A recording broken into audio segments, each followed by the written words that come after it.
This is fine. This is fine. This is fine. This is fine. This is fine. This is a poor substitute for therapy, but an excellent substitute for other podcasts. We're not like other podcasts. Join us as we find the answers to the universe's biggest questions like, is butter a carb? Does crying burn calories? And what the fuck am I doing with my life? We're here to be your part-time therapist, astrologer, concierge doctor, and fairy godmother. Do you need someone to validate you today? Cool. Come on in. We're fine. This is fine. Welcome back.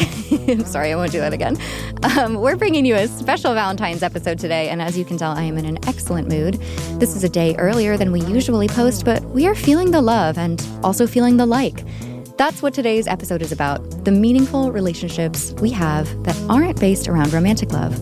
Kind of ironic because I romanticize literally everything, but Shannon came to me with this concept, such an Aquarius season theme, and I absolutely adored the idea. This is going to be more of a free-flowing conversation today, less of a structured interview. So just work with me here, get into a cosmic flow mindset, and let's dive in. All right, welcome back, Shannon. Is everything fine in your world today? Everything is fine. Beautiful. This is fine. It's Aquarius season. Venus is just about to leave Pisces. It's Valentine's Day, and we are talking about falling in like and compatibility through the cosmos. What is this concept all about, Shannon? Okay, so something that's always perplexed me is the timing, and I wish I had done research on why is Valentine's Day February 14th. I've never looked it up. But BRB Googling. Exactly. Because when the sun is in Aquarius, it's really dry and emotionally not bonding. And so it's very good for friendship and for liking people. Okay. So in gathering in groups. And so it's just this funny thing. I think that's where maybe people can be disappointed with, oh, they didn't do this for me or that for me. You know, like if you're expecting somebody to do some outrageous romantic gesture. But it's really important to connect with people, again, that you like. So if you're connecting, you want to do something together. But it's just a fascinating thing. Unless Valentine's Day falls near the full moon. So when the moon is in Leo, it's full moon, because it's possible it's going to happen on Valentine's Day because of Aquarius. Moon's opposite Aquarius in Leo. Sorry, I'm not saying that very well. But moon and Leo is all about the heart and love and connection. Mm-hmm. So that helps reflect that love and the light back. So those can be really love-filled romantic energies for Valentine's Day. But what's really, I think a good practice to even hang out with your friends. Yeah. Galentines. Galentines. Oh, that's a thing, huh? Yeah. Well, of course it came about. And just even, like I said, gathering in groups, people that you like. Yeah. I also love the idea of a good, long-lasting relationship being rooted in friendship, which is so Aquarian. Yes. And it's long-term. Exactly. Yeah. Saturnian. Exactly. And that's the thing that for Aquarians, that's what I counsel people that bring me, what do you think of this Aquarian I'm interested in? They don't seem like they're moving to the next step. It's like you don't understand. If they're still with you, that means they like you. Yeah. And it's really important, that Aquarian energy, that it's friends first, and then you add on, which to me is somewhat healthy. Yeah, there's structure to the relationship. Yeah, you want to like them. Yeah. It's important to like the person. Just a little bit. Not just have physical chemistry, I can empathize with someone who has a crush on an Aquarius or in a relationship with an Aquarius. That seems like, what are they thinking? I can't understand their emotions. Right. And so just enjoy connecting. What it does is it challenges you to have good communication because they want to see, and just, again, it isn't just Aquarians that we're working with. Right. It's when the sun is occupying that part of the sky. When it's in Aquarius, it is fostering, feeding, enjoying deeper, broader conversations. So when I say deeper, it's like things beyond the surface. we're going out there and having conversations that are more futuristic, you know, classic Aquarius, or visioning something different for the world, or visioning something different. What do you want for yourself? Like, those are questions to ask on if, like, say it's a first date, Valentine's Day. It's like, what's your bigger picture? Like, love that. It's so much cooler than, so what do you do? Right, exactly. And it's like, what would you want to do? Yeah. Rather than, like, what do you have to do? Totally. I love that for just the general Aquarius energy. And I did happen to look up why it is February 14th. Okay, Are you please curious? tell. So one account says that it was the first day of birds' mating season. Another one says... Air sign. Right. Or air birds. Birds are air. Birds in flight. Another one says it became associated with romantic love in the 14th and 15th centuries when notions of courtly love flourished, apparently because of the association with lovebirds of early spring. Okay.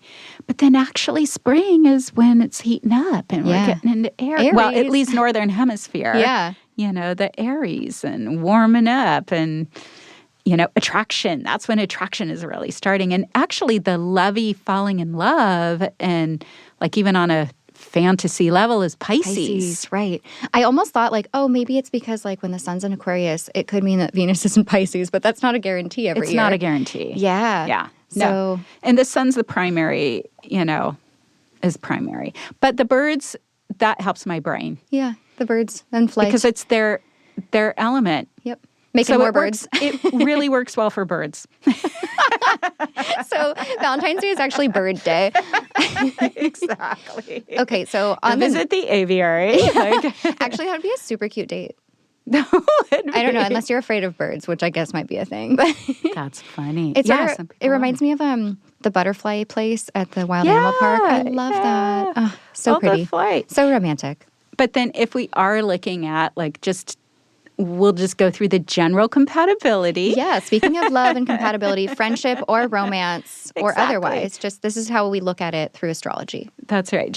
And this is really simple. We're doing this simply, is we're just breaking this down into elements.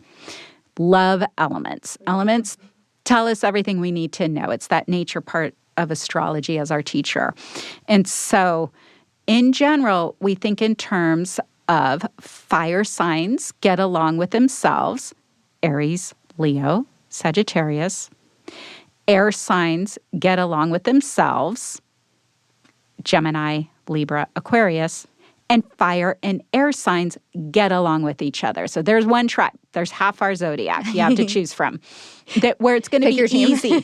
Yeah, exactly. Because fire and air work well together on an elemental level. You know, air fans the fire, and they just we create more, and they're both active yang signs, so their nature is the same. Mm-hmm. So they're going to have more commonalities, and exactly. When they're at the end of their day, they're going to want to maybe be more closely aligned with doing the same thing. When they want to go out and have fun, you get it. Mm-hmm. And so then the other side are our yin signs, or our passive signs, our earth signs.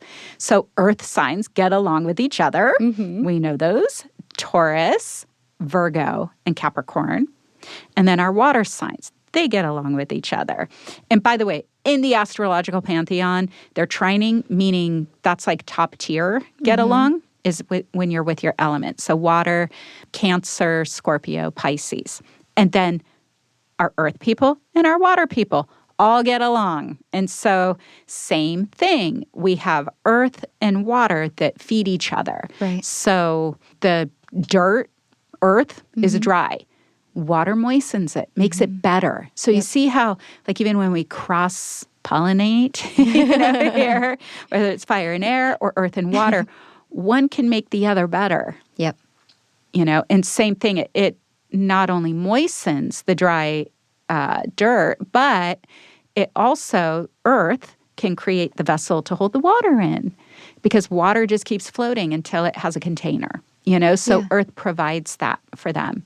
It's beautiful. And then they're in and down and more passive and inward and take more time to process, move a little slower. It's not worse. It's just their flow, their nature. So more likely they're going to get along easier on a nature level. They get each other. They get each other, whether in a good mood or bad mood, it kind of just flows together. So that's like compatibility in, what was this, 2 minutes? Yeah, exactly. A 2-minute astro lesson.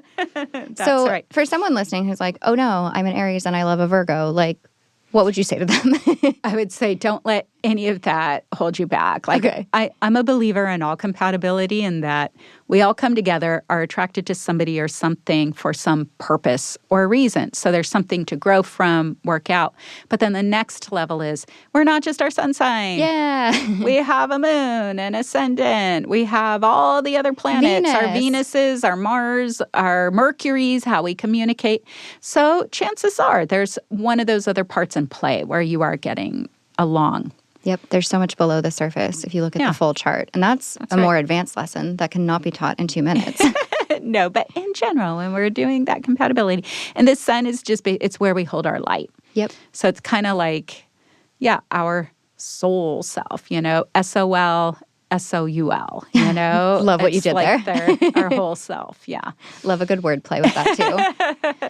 Amazing. So the same also applies for friendship, right? Like in a very Aquarian way, like it doesn't just apply to romantic love. You can find deep, meaningful connection with other types of relationships in your life. One of my favorite quotes from another therapist actually is relationships are relationships are relationships. And you can find that emotional nourishment and that spiritual nourishment with all types of connection. That's right. So that's what's great about Aquarius, is it is more looking for that. Like, here's my spiritual mate. Here's my friend mate. Here's my mate. Here's my lovebirds mate. My lovebirds mate. But that's right. And when we do break that down astrologically, there are those other components of like chemistry. But a lot of times chemistry comes in, they have temporary vibes. That it's like good for a moment. I mean, some will be good for long term, but it's like, that's why it's good to like the person you're with. Right. I understand that on like an experiential level. 100%. This is wonderful. And such a nice little like snippet morsel of like a quick download.